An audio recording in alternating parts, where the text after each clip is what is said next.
Eu quero fazer uma reflexão rápida com vocês. Tem uma história que eu gosto muito. E ela diz que, no bairro dos Estados Unidos, um indivíduo mudou para uma grande chácara. E ao lado da casa dele, o homem tinha uma grande propriedade. E ele viu aquele quintal vazio. E ele gostava muito de plantas. E ele notou que algumas semanas depois, o homem ou seu vizinho dessa grande propriedade, ele cavou algumas covas e começou a colocar algumas mudas.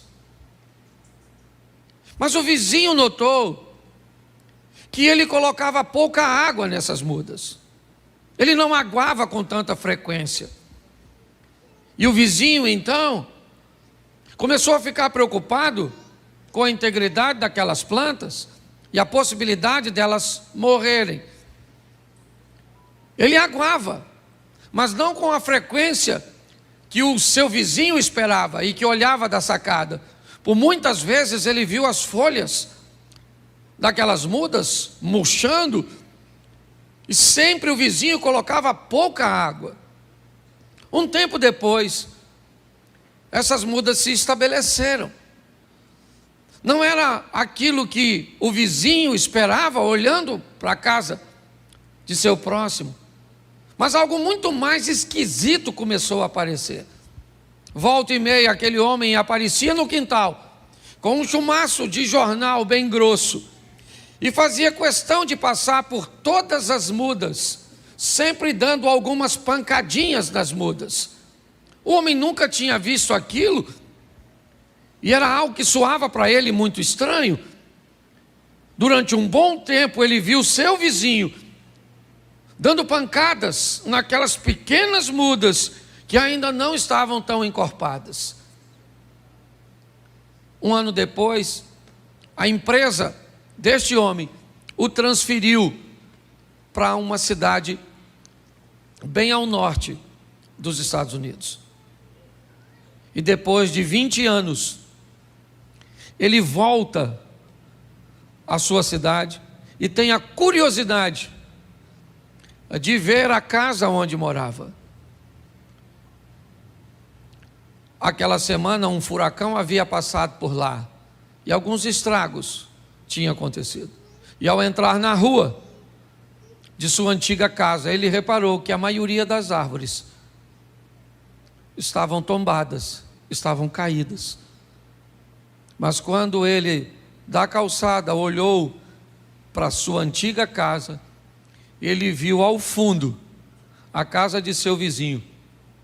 Árvores sadias, grandes e fortes estavam lá, e o vento do furacão sequer havia derrubado uma.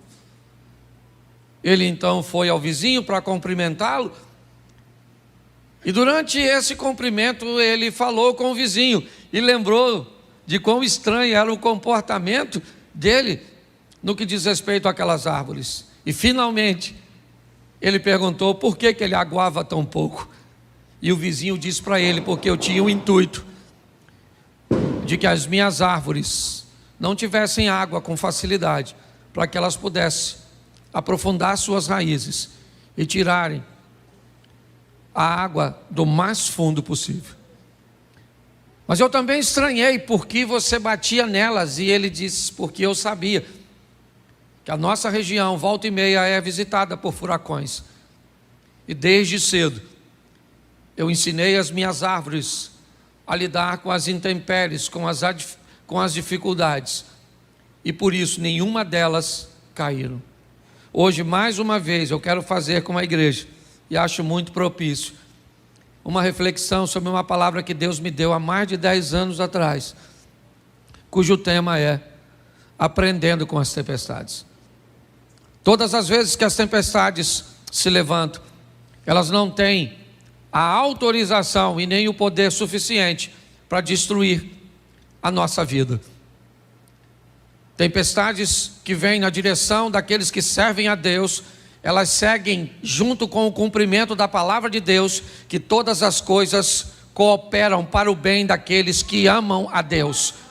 todas as vezes que você se depara com uma adversidade, normalmente ela tende a retirar de ti algo que você sequer imaginaria que tinha. Forças que você jamais imaginou que foi capaz de acessar. Davi jamais imaginou que seria capaz de vencer um oponente tão grande até o aparecimento de Golias. Quem é Golias? Golias é um homem grande, externo, que revela um homem grande, interno, no menino. Golias é alguém que faz Davi se lembrar de leão, de ursos, de batalhas passadas, de adversidades anteriores que não venceram. Nós precisamos entender que quando as tempestades vierem, onde quer que seja, em qualquer área de nossa vida, elas têm um único propósito: revelar em nós forças, capacitações que nós nem imaginávamos que tínhamos. Já ouvi de muita gente dizer: eu jamais imaginei, pastor, que eu conseguiria vencer nesse ambiente.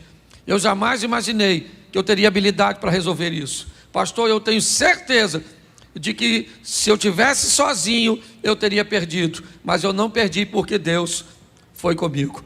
Então eu preciso que você tenha a sensibilidade de fazer a leitura, tá certo? Então eu vou te mostrar 4 tempestades, rapidinho, num resumo. Abra a sua Bíblia, coloca aí na tela que fica mais fácil, rapidinho. Mas se você gosta de anotar, vai aí. Jonas, capítulo de número 1. Deixa eu ler o texto inteiro para ficar mais claro para a maioria. Jonas 1. E veio a palavra do Senhor a Jonas, filho de Amitai, dizendo... Vamos lá? Vamos ver o que ele está dizendo. Levanta-te, vai à grande cidade de Nínive e clama contra ela, porque a sua malícia subiu até mim. E Jonas se levantou para fugir diante da face do Senhor para Tarsis, e descendo a Jope, achou um navio que ia para Tarsis. Pagou, pois, a sua passagem. Repita comigo: pagou, pois, a sua passagem. Isso. E desceu para dentro do navio para ir com eles para Tarsis diante da face do Senhor. Verso 4. Mas o Senhor mandou ao mar um grande vento, e fez-se no mar uma grande, e o navio estava para, verso 5. Então temeram os marinheiros e clamavam cada um ao seu Deus, e lançavam ao mar as fazendas que estavam no navio para o aliviarem do peso. Jonas, porém, desceu para os lugares do porão e se deitou e dormiu um profundo sono. Presta atenção em mim rapidamente. Deus vai conversar com seu profeta e dar a ele uma missão. Deus manda Jonas ir a Nínive, uma cidade de um povo duro, que agia com mão forte, subjugava através das forças seus inimigos e muitas vezes sobrevivia, na maioria do tempo, de despojos de guerra. Deus diz a esse profeta: vai a Nínive e clama contra ela. Porém Jonas não gostou da ideia de Deus. Não era agradável para ele frequentar aquele lugar. Não era agradável para ele ver aquele povo merecendo um arrependimento e uma transformação. Então Jonas resolve fazer o oposto. Ao invés de ir um pouco mais ao oriente para Nínive, ele prefere descer a Jope, certo? E no porto de Jope pegar um navio para ir para Tarsis, para a Espanha, para o lado contrário, no Mediterrâneo. Ali então Jonas vai comprar uma passagem, vai entrar numa embarcação para desobedecer a Deus.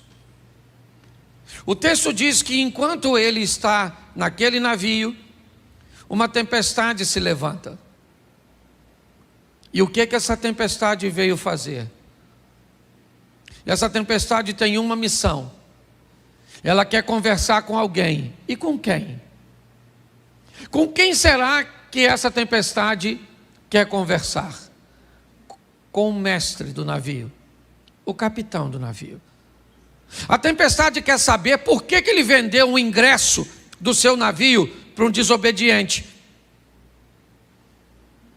A tempestade quer saber por que é que ele deixou aquele cara entrar na sua vida, no seu ministério, na sua família, nos seus negócios.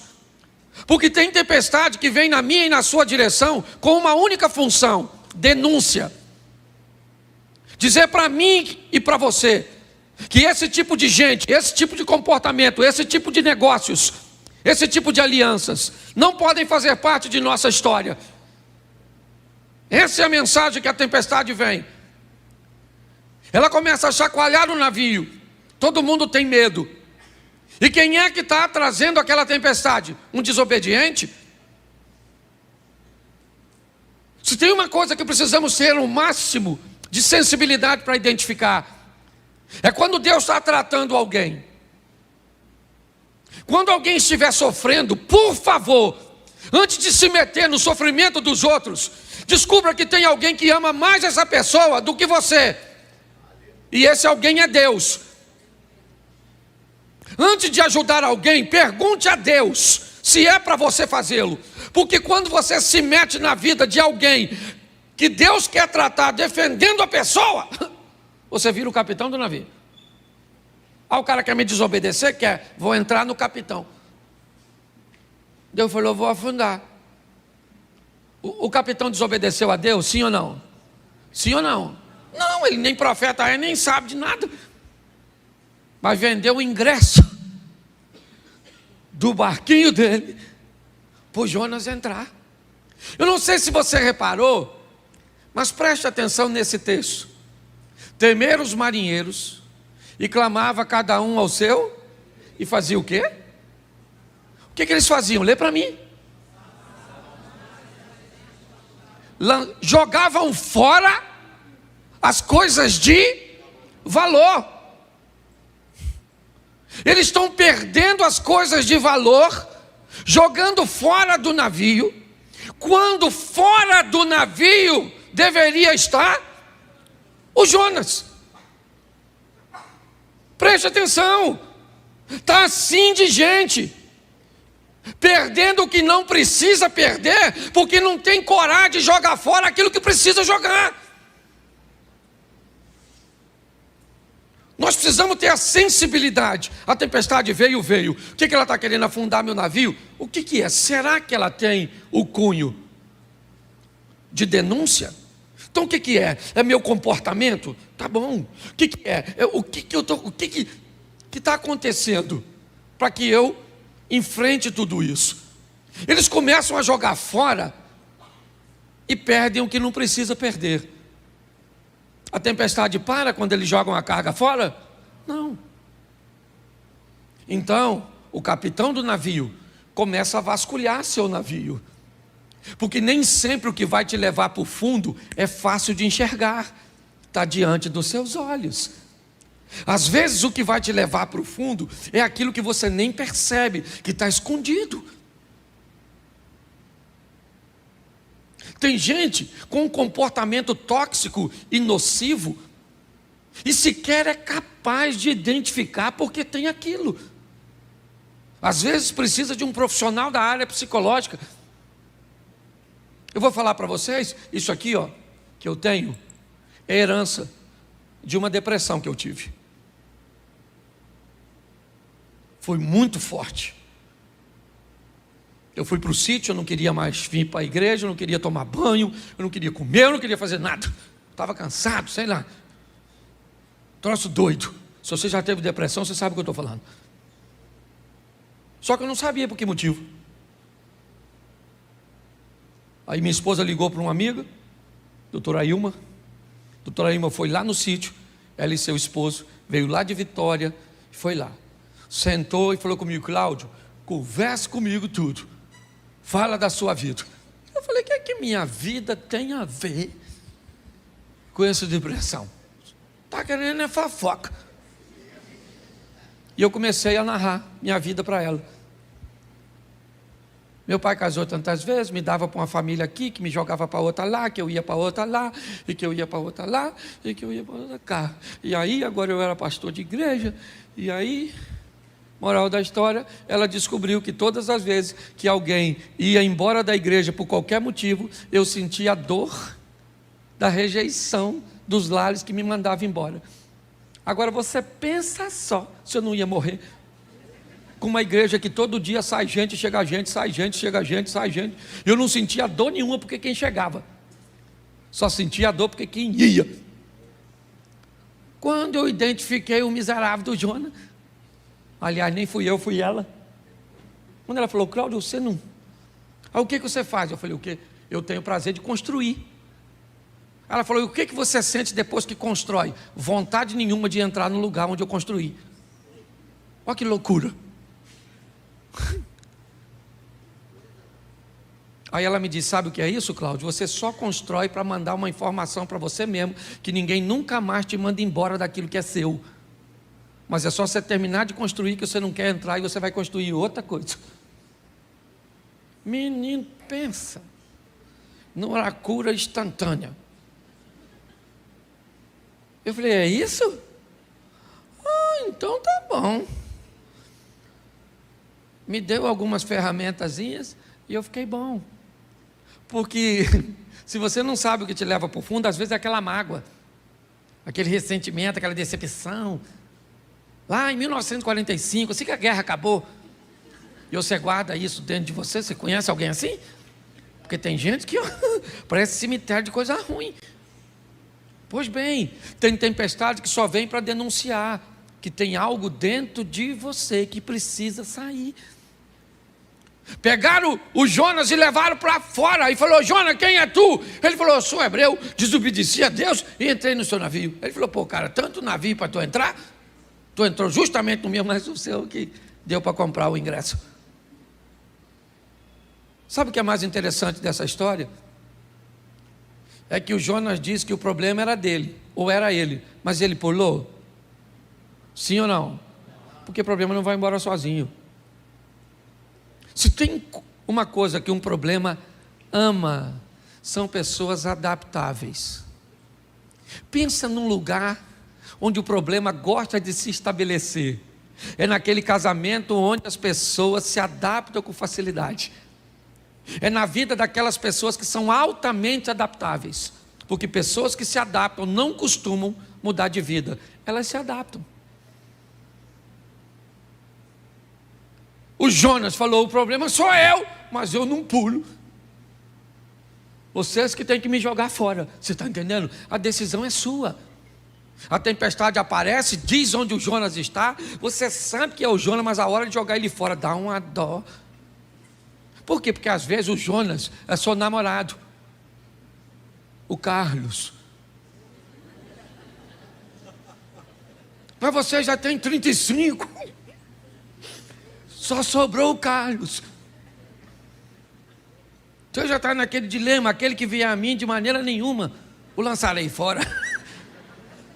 Pastor, se não for o Carlos, quem vai ser? Está assim de gente, que quando chega a hora que necessita tirar algo ou alguém da sua vida, fica com dó, com pena, de tirar aquele funcionário, de remover aquele amigo, de mexer no distanciamento daquele parente.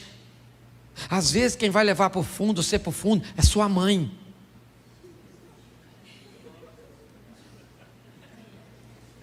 Tem uma mãe que é âncora.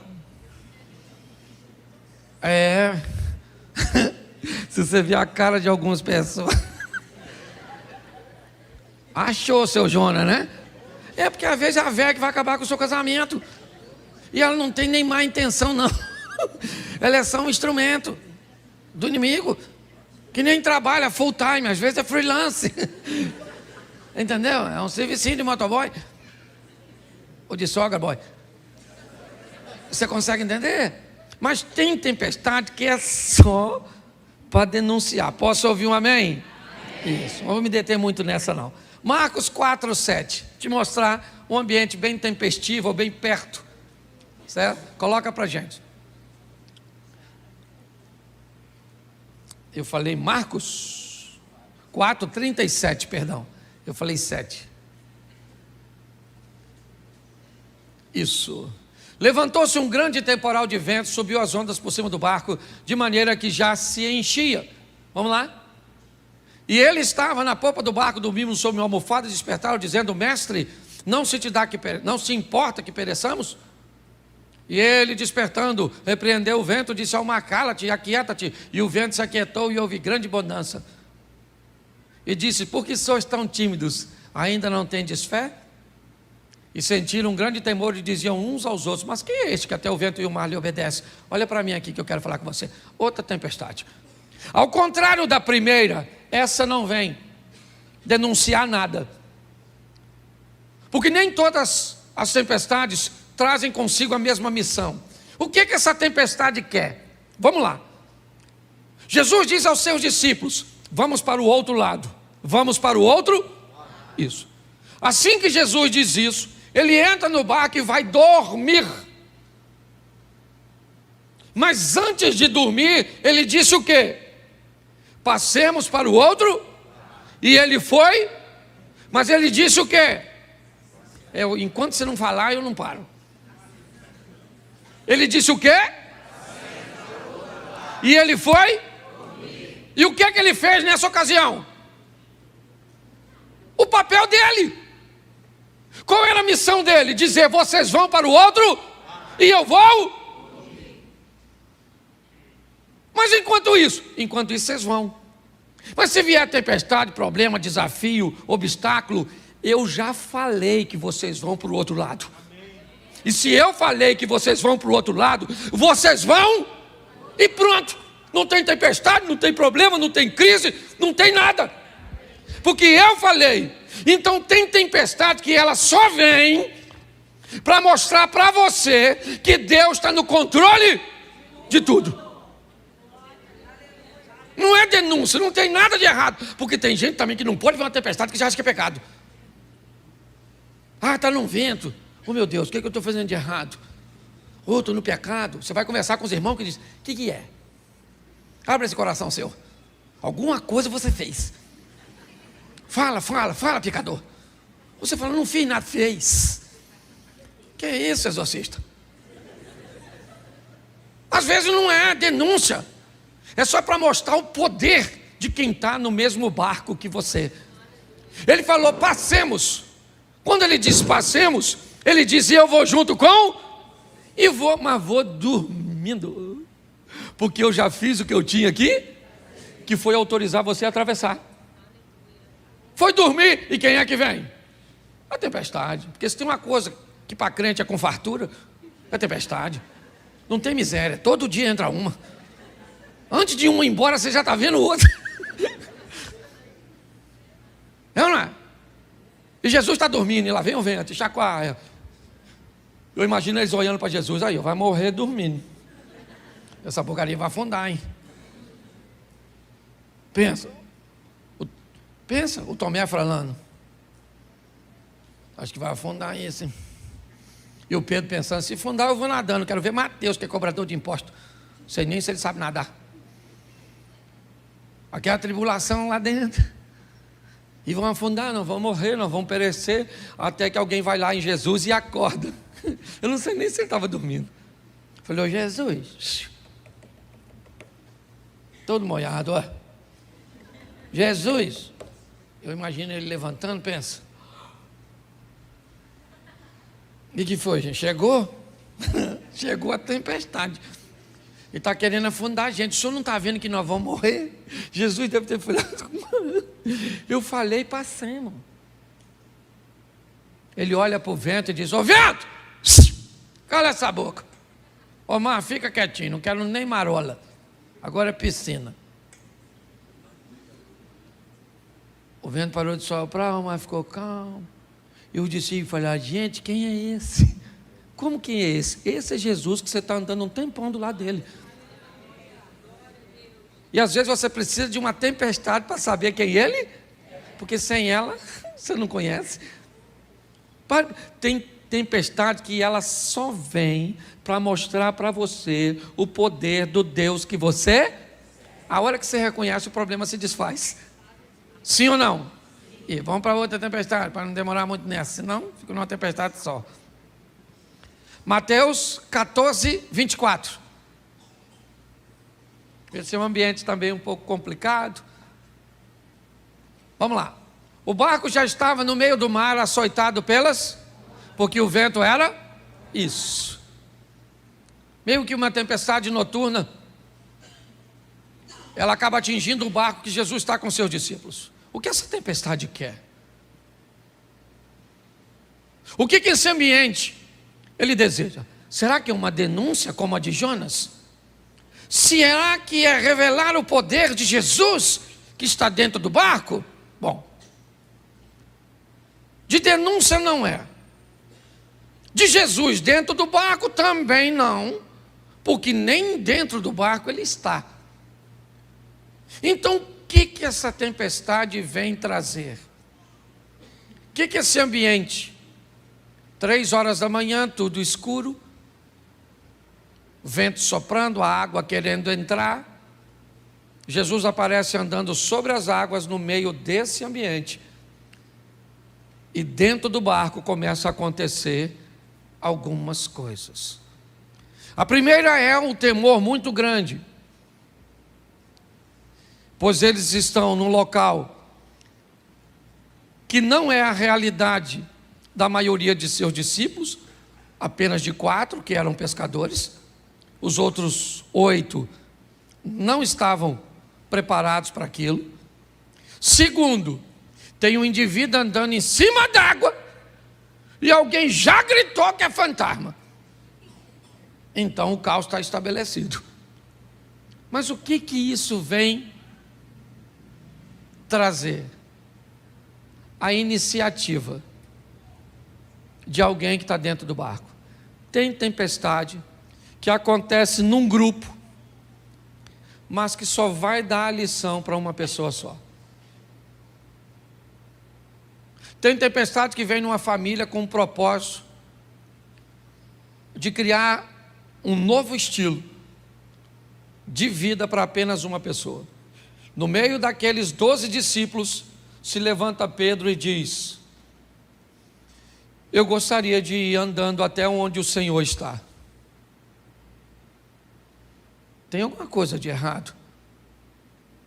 Mas preste atenção, porque a palavra de oferta vai fazer muito significado para você agora.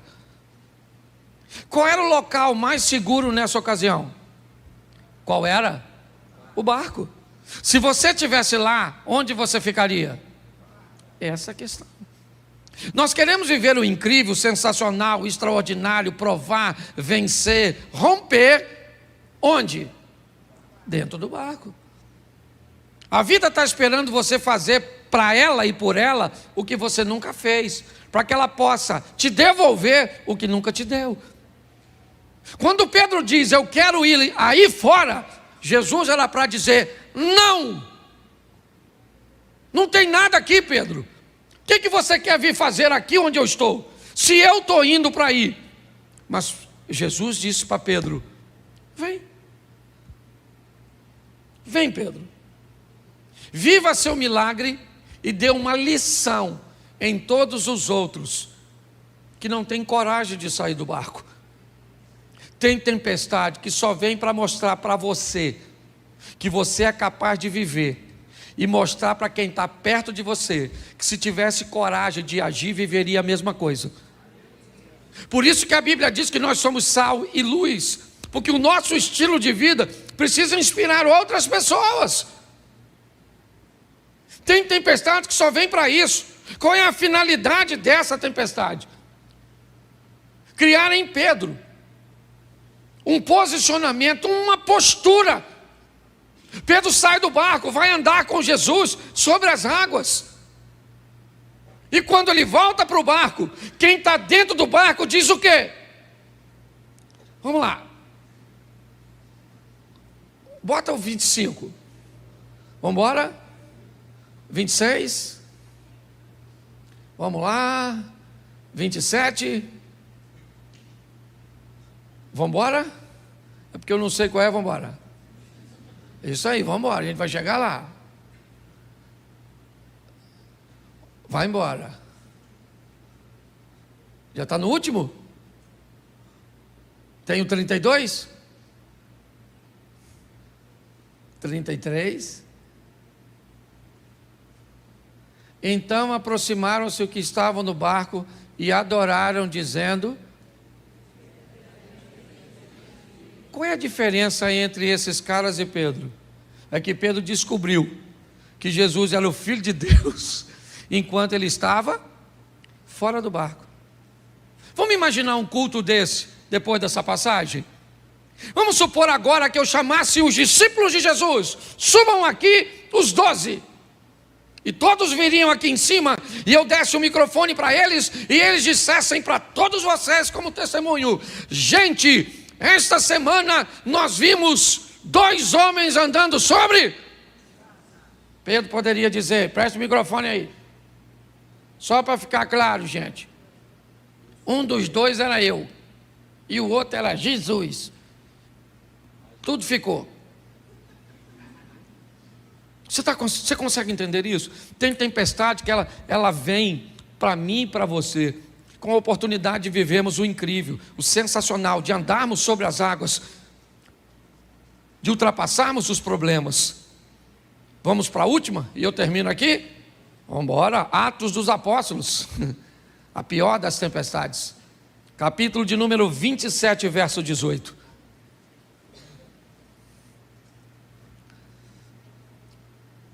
Andando nós agitados por uma veemente tempestade, no dia seguinte, aliviaram o navio, note, jogaram a carga fora. Ao 3º dia, nós mesmos, com as próprias mãos, lançamos ao mar a amarração do navio. Presta atenção, eles começam a tirar toda a resistência ao vento, ok? E não aparecendo, havia já muitos dias, nem sol nem estrelas, e caindo sobre nós uma não pequena tempestade, fugiu-nos toda a esperança de nos salvarmos. Havendo já muito que se não comia, então Paulo, pondo-se em pé no meio deles, disse: fora na verdade razoável, ó varões, ter-me ouvido a mim e não partir de Creta, e assim evitariam este incômodo e esta perdição. Mas agora vos admoesto que tenhais bom ânimo, porque não se perderá uma vida de nenhum de nós, mas somente nenhuma vida se perde, mas se perde preste atenção que todas as outras tempestades o barco chegou, essa não. Essas pessoas não morrem, mas o barco, ele se despedaça. Vamos lá?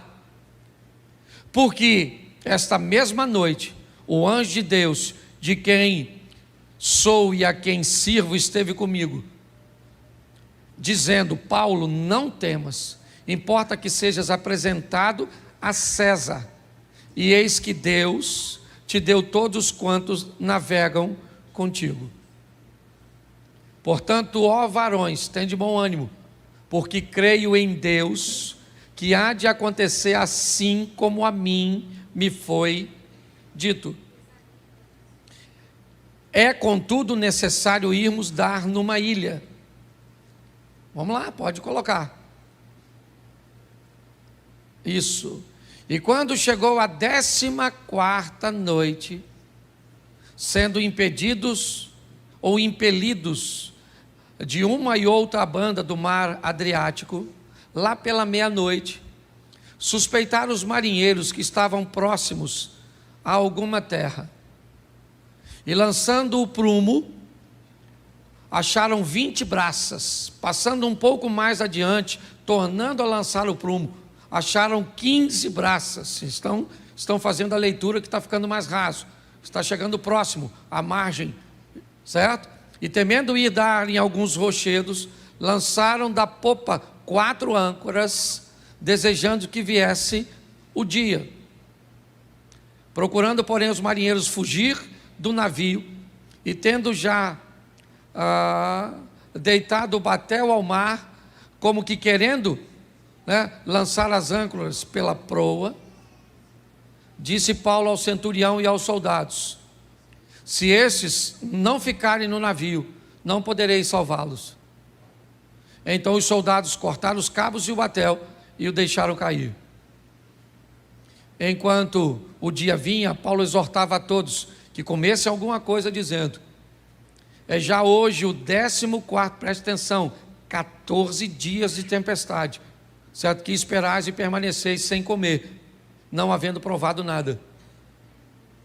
Vamos embora. Portanto, exorto-vos que comais alguma coisa, pois é para a vossa saúde, porque nenhum cabelo cairá da cabeça de qualquer de vós. E havendo dito isso, tomando o pão, deu graças a Deus na presença de todos, e partindo começou a comer. E, tendo já todos bom ânimo, puseram-se também a comer. A tempestade vai rolando. Pode ir embora, meu irmão. Eu vou terminar com a leitura. Bota o 38.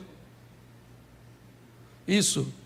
Refeitos com a comida, aliviaram o navio, lançando o trigo ao mar. E sendo já dia, não reconheceram a terra, certo? Enxergaram, porém, uma enseada que tinha uma praia, e consultaram sobre o que deveriam encalhar nela o navio. Levantando as âncoras, deixaram ir ao mar, largando também as amarras do leme, e alçando a vela maior ao vento, dirigiam-se para a praia. Dando, porém, num lugar de 2 mares, eles encalharam ali o navio, e fixa a proa, ficou imóvel, mas a popa abria-se com a força das ondas. Então, a ideia dos soldados foi que matassem todos os presos, para que nenhum fugisse, escapando a nado. Vamos embora. Mas o centurião, querendo salvar a Paulo, lhes estorvou, dizendo, estorvou esse intento, e mandou que os que pudessem nadar se lançassem primeiro ao mar, e que se salvassem em terra. E os demais em tábuas, e outros em coisas do navio. Assim aconteceu, que todos chegaram à terra a salvo. Preste atenção em mim. Eu não sei quanto tempo você enfrenta a sua tempestade, mas eu tenho uma notícia ruim para te dar e uma boa. Primeiro, não dá para escapar ileso de todas as tempestades. Eu não sou nenhum tolo, e já vi tempestades acabar com o casamento. O homem consegue sobreviver ao divórcio, e a mulher também, refazer sua vida, mas aquele casamento destruiu. Eu já vi doenças serem capazes de matar o corpo, mas não ter força o suficiente para matar a alma. Eu já vi negligência de pais que fez com que seus filhos afundassem em drogas, em comportamentos incorretos. Mas eu não sei se você reparou o que Paulo disse a esses indivíduos no meio da tempestade. Eu avisei a vocês que não era para ter saído. Eu falei com vocês que essa viagem não ia terminar bem. Eu avisei. Me parece que o que Deus está dizendo é o seguinte: eu estou sempre buscando uma maneira de alertar vocês. Mas está aí, beleza, nenhum, todos, tábuas, coisas do navio, tudo aquilo que flutuava, se tornou um ambiente onde eles pudessem se apegar. É verdade, mas o navio afundou. O navio não chegou.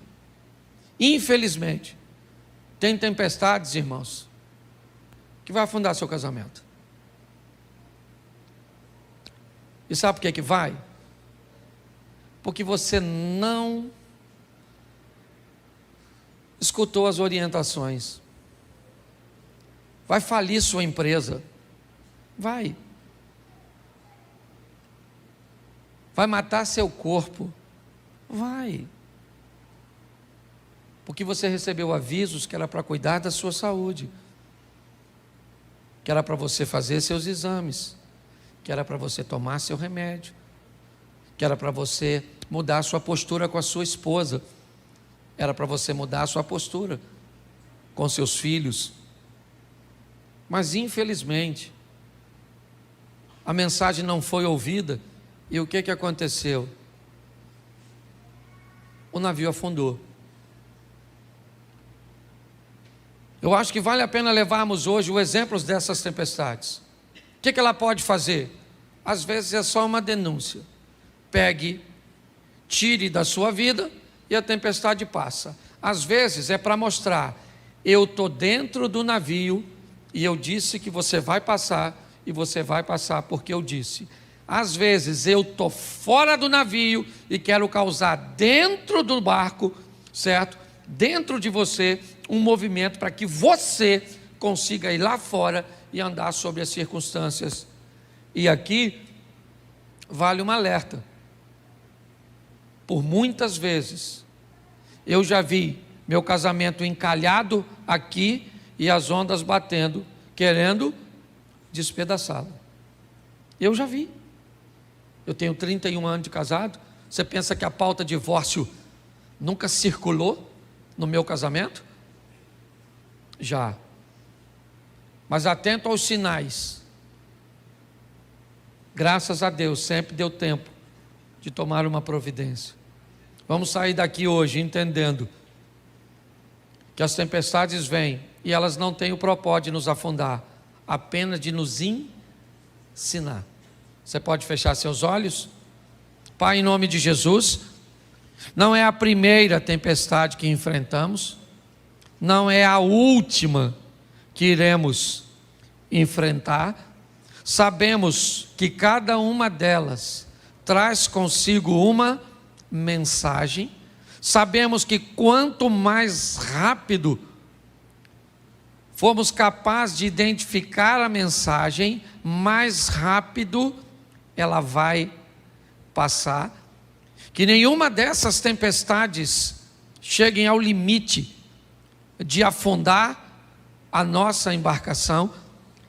Continue conosco, Senhor, pois a tua misericórdia fez com que em todas essas tempestades, seja a de Jonas, seja a de Marcos capítulo 4, a de Mateus capítulo 14 ou a de Atos dos Apóstolos. Por isso continua conosco, Senhor, nos dando forças para vencermos as nossas tempestades, ou as tempestades que vêm sobre nossa vida. Continue conosco, Senhor, que vem aí a próxima tempestade, e que mais uma vez nós consigamos vencê-la e aprender com ela. Leva-nos aos nossos lares, guardado por tuas mãos poderosas, para vivermos a melhor semana de nossas vidas. Que seja uma semana de boas notícias, que seja uma semana de bons negócios, que seja uma semana de vitória. Te damos graças por tudo, em o nome de Jesus. Você pode dizer amém? Amém. Que Deus